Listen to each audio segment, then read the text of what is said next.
okay guys sini smai to lai me hadi kamra ide video editing to do aduda hadi microphone de jack se namjam je yo drama le aduna game taram de sa to lai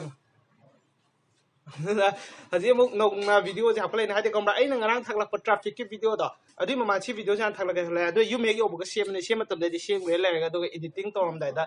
try to let me aduna traffic do thak pa ne do important si video je ne important do you make over si thak ke khat mane do traffic ke do de get one dagi ho ni no ko mo khoi rule do aduna adu do thak kim ne ngarang gi video do aduna si gi video de zo hor ga ado kai masi video je ho dinga da kamra ai hede artist pu yam na pam jawa artist pu sogot pa kangbu mo ne ko ai wonda de artist be talent bu di lai jate ko yam pam jawa ai ju oi janing ba aduna ko kamra hede point amani ta haram ge si matang na hede kai matang no hai matam na sanahal meitei ma ke youtube channel ma ha mune ma ke je lai pe channel ne ba kamra lai pe channel da kamai to je ma ha se lai pe yam hai ba wari je telap ne li ge ko lai pe yam hai ba de khabar da yok pai ta de sumaina national ki thak da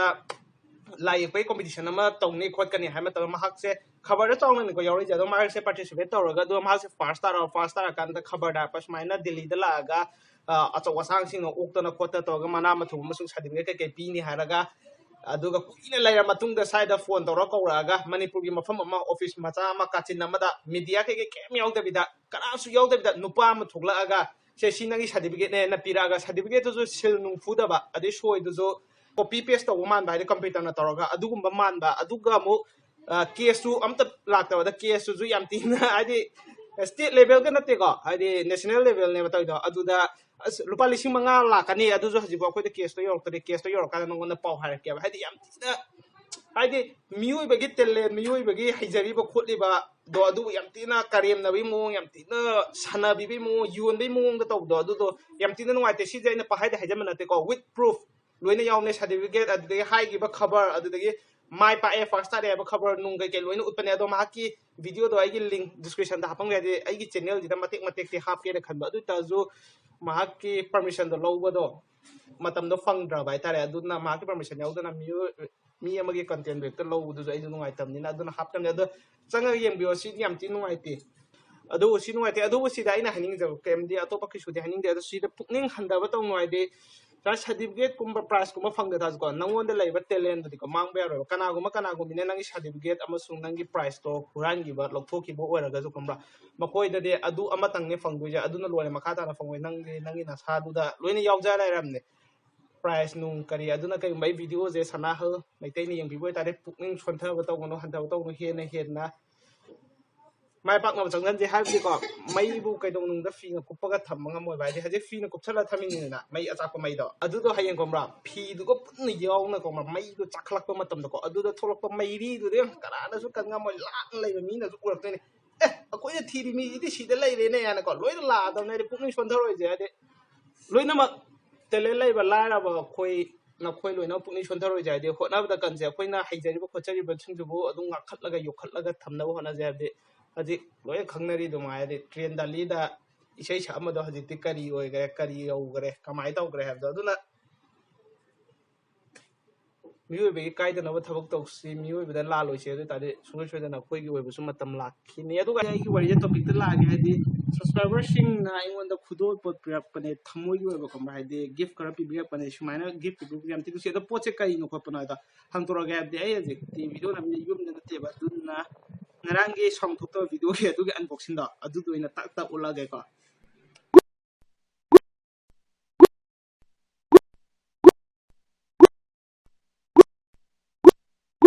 okay si je sumaina hade khoi gi akhang he ahlam sin ha chu me ba de ko ikut lan tho ga de mi khut lan la e da da nan hade aina si gi mo khoi na hade message lak pi je kan ba hade ai gi thamoi do masa khang pa hai ta de ka khomra When hai mi am was out on but the male. Why hide in the contain? I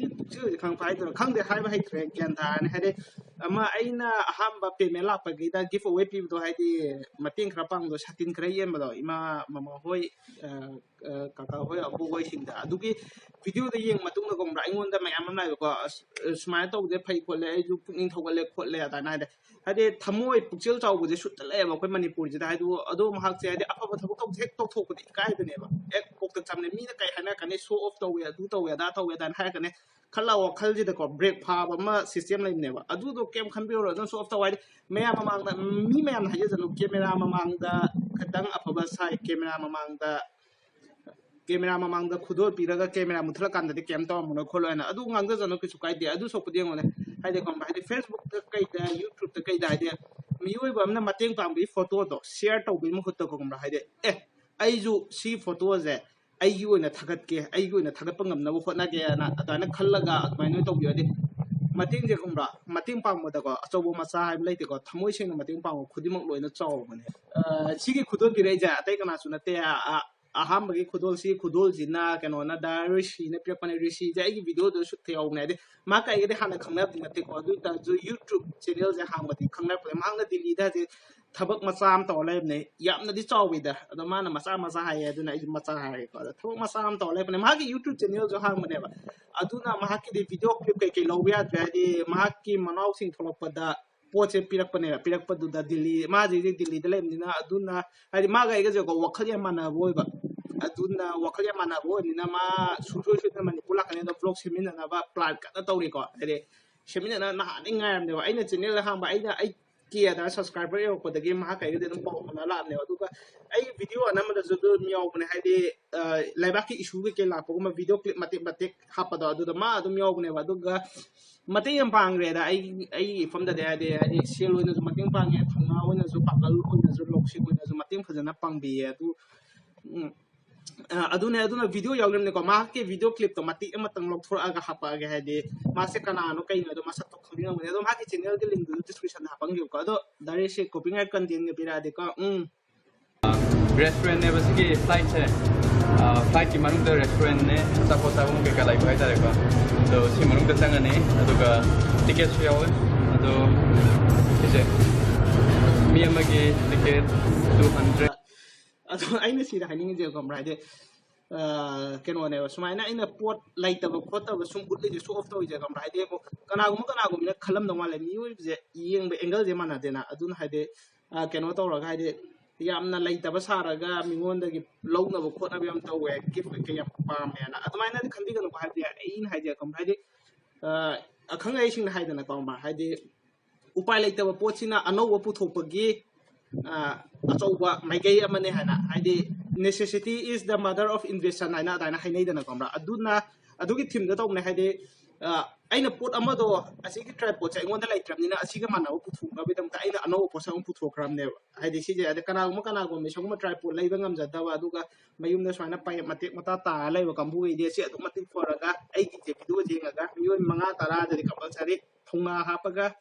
video number hom dine si ne aina hainin jade feel khudi mak ta komra na khoina haijaba na khoina pamjaba feel khudi mak lai raga di sung choi choi na to yo ide adum upai le tren to kana adum ano bo to am putho ba de na khoina si po che lai tara si po che lai ta si ga mana ba kai to bi ai kamai sem bi ai khalla kamra adai putho ga na khoi gi lai ba tel le putho na ba khangjari ba haijari ba pamjari ba khudi mak ta uthuk na lo na to bi wa de ai si po lai ta de si ui tho ro si lai ta si ui tho ro da na khalla puting sontha ba to bi no aduga ai anishuba gift di video clip na mek masama thingaraga adna video clip da kyam gura cái ngay bạn ồ một thằng ấy mình làm tác không vậy mình ngày bữa mà này ai acinta ko vậy lâm wakil ko lang ba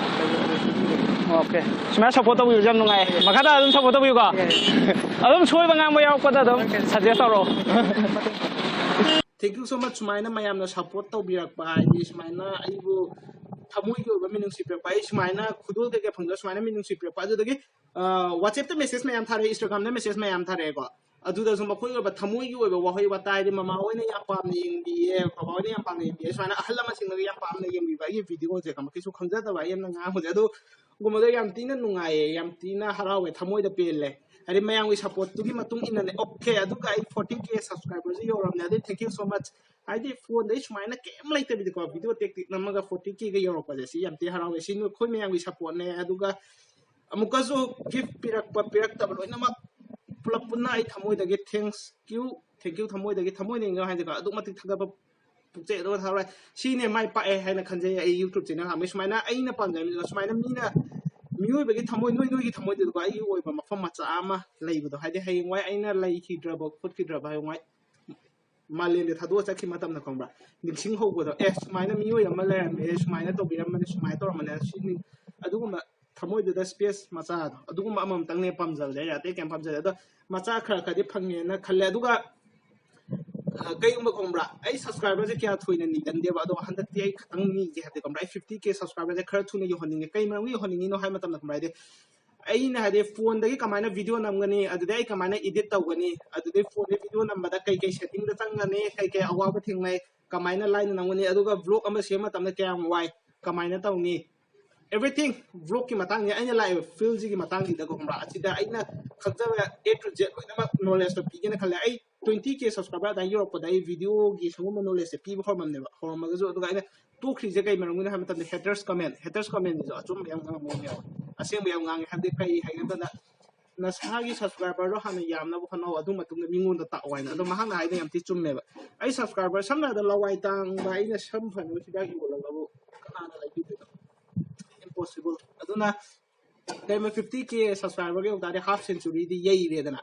yei ram ni da de khatang ai ju mingon da ta thup ya ba gi chang ba khatang yo ra ga tra haina ina khanjam nei wa khana aduna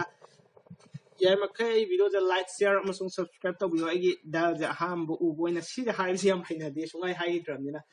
aduna 50k subscriber he ge umma tam da ai ju shu na dung